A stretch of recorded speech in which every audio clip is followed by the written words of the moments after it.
क्यों दिया था भगवान विष्णु ने नारद जी को बंदर होने का श्राप? आइए सुनते हैं इसके पीछे की पौराणिक सुंदर कथा। एक दिन नारद मुनि घूमते घूमते हिमालय पर्वत पर एक पवित्र गुफा में पहुंच गए। वह गुफा देवलोक के समान थी। उन्होंने वहां अपनी तपोस्थली बनाई। यहाँ उन्होंने भगवान विष्णु की तपस्या करनी शुरू कर दी। इस बात का जब उन्हें पता चला तो वह चिंतित हो गए। उन्हें लगा कि कहीं उनसे उनका इंद्रलोक का सिंहासन उनके हाथों से ना निकल जाए। ऐसा सोचकर उन्होंने उनकी तपस्या भंग करने का सोचा। इसके लिए देवराज इंद्र ने कामदेव को नारद मुनि के पास भेजा। कामदेव ने वहां पहुंचकर नारद मुनि को तपस्या में लीन देखा। तब उन्होंने अपनी माया से उनकी कामा अग्नि भड़काने की कोशिश की। सबसे पहले उन्होंने ऋतु परिवर्तित की। उन्होंने बसंत ऋतु उत्पन्न की और उसके होते ही पेड़ पौधे रंग बिरंगे पुष्पों से आच्छादित होने लगे। कोयल की आवाज आने लगी। कामदेव ने नारद मुनि के पास अप्सराएं भी भेजी थी, लेकिन नारद मुनि की तपस्या में कोई विघ्न नहीं पड़ा।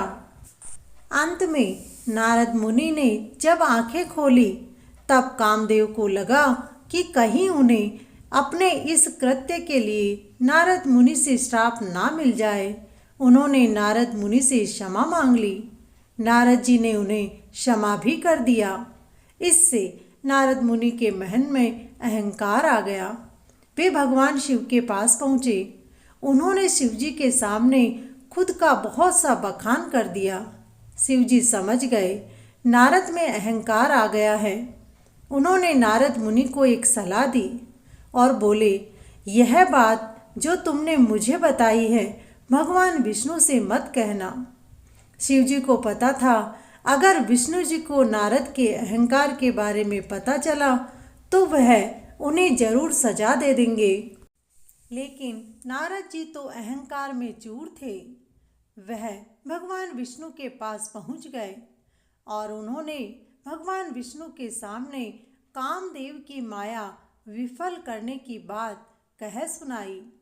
नारद मुनि का अहंकार भगवान विष्णु ने कुछ ही देर में समझ लिया था। उन्होंने नारद जी से कुछ भी नहीं कहा, लेकिन उनका अहंकार तोड़ने के लिए उन्होंने एक लीला रची। भगवान विष्णु से आज्ञा लेकर के जब नारद जी चले गए तो रास्ते में उन्हें एक नगर दिखाई दिया जो विष्णु जी की माया से बना हुआ था। वहाँ राजा शील निधि थे। उनकी पुत्री विश्व मोहिनी थी। वह इतनी सुंदर थी कि कई राजाओं ने उनसे विवाह करने का प्रस्ताव भिजवाया था, लेकिन राजा ने उनका स्वयंवर आयोजित कर दिया जिसमें कई राजकुमार पहुंच गए थे। नारद मुनि उसी नगर में पहुंच गए। वहां राजा से मिलने गए। वहां राजा शील निधि ने उन्हें राजकुमारी विश्व मोहिनी के स्वयंवर के बारे में बताया।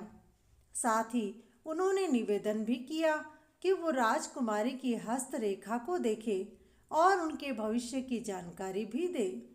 जब नारद के सामने विश्व मोहिनी आई तो वह उनका रूप देखकर उस पर मोहित हो गए। विश्व मोहिनी की हस्तरेखा में लिखा था कि जो भी उनसे विवाह करेगा वह अमर हो जाएगा। लेकिन यह बात उन्होंने राजा और राजकुमारी को नहीं बताई। उन्होंने कुछ और ही बताया और फिर वहां से चले गए। नारद मुनि अपना वैराग्य भूल चुके थे। विश्व मोहिनी से वह विवाह करना चाहते थे, इसलिए उन्होंने भगवान विष्णु का ध्यान किया और उनसे अपने लिए सुंदर रूप की मांग की। तब भगवान विष्णु ने कहा, नारद तुम्हारा कल्याण हो। और इस प्रकार से कहते हुए वह अंतर ध्यान हो गए। उन्होंने अपने माया से नारद मुनि को बंदर का रूप दे दिया। वे स्वयंवर के लिए जब निकले तो उनका मुंह बंदर जैसा हो गया था। एक पेड़ के पीछे छिपे दो शिवगण यह सब माया देख रहे थे। नारद मुनि के पीछे पीछे स्वयंवर में पहुंच गए। दोनों नारद मुनि के पास में जाकर बैठ गए और उनके रूप की प्रशंसा करने लगे। इससे उनका अहंकार और अधिक बढ़ गया। जब राजकुमारी विश्वमोहिनी वरमाला लेकर आई तो उन्होंने एक दूसरे राजकुमार के गले में वरमाला डाल दी। राजकुमारी ने नारद मुनि की ओर एक झलक भी नहीं देखा। राजकुमारी और कोई नहीं बल्कि भगवान विष्णु थे। यह देख नारद के मन में और अधिक क्रोध आ गया और ईर्ष्या का भाव जाग उठा। इसी दौरान शिवगण भी उनकी हंसी उड़ाने लगे। उन्होंने कहा, ऐसे मुख वाले को तो कोई अपने घर में दासी भी ना रखे। जरा अपना मुख जल में देखो तो सही। नारद मुनि ने जब अपना मुंह देखा तो उन्हें बहुत गुस्सा आया। उन्होंने शिव गणों को राक्षस बनने का श्राप दिया और विष्णु जी से मिलने के लिए निकल गए। तब तक उनका मुख भी सामान्य हो चुका था। रास्ते में उन्हें भगवान विष्णु मिले। उनके साथ माता लक्ष्मी और विश्वमोहिनी भी थी।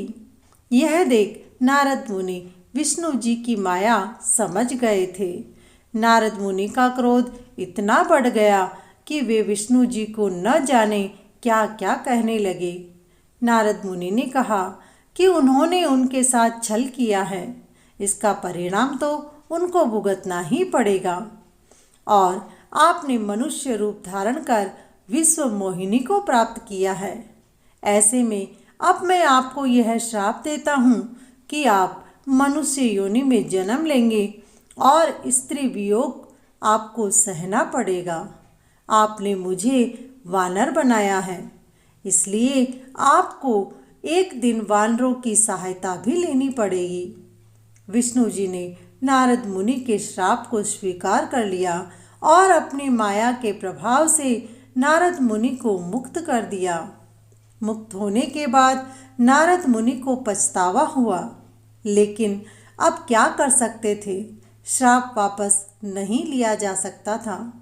इसके बाद में वो दोनों शिवगण भी नारद मुनि के पास पहुँचे और उनकी हंसी उड़ाने के लिए उनसे माफ़ी मांगी। तब नारद मुनि ने कहा कि मैं अपना श्राप तो वापस नहीं ले सकता हूँ, परंतु तुम्हें इतना बता सकता हूँ कि तुम रावण और कुंभकर्ण के रूप में जन्म लोगे और पूरे विश्व पर अपने बल से विजय प्राप्त करोगे। तुम दोनों को मोक्ष की प्राप्ति भगवान श्री राम के हाथों से मृत्यु होने पर प्राप्त होगी। इनके श्राप के कारण ही विष्णु जी को भी श्री राम के रूप में जन्म लेना पड़ा और माता सीता से वियोग सहन करना पड़ा। तो दोस्तों, कैसी लगी आपको यह सुंदर कथा? कमेंट बॉक्स में ज़रूर लिखकर बताएं। जय श्री राम।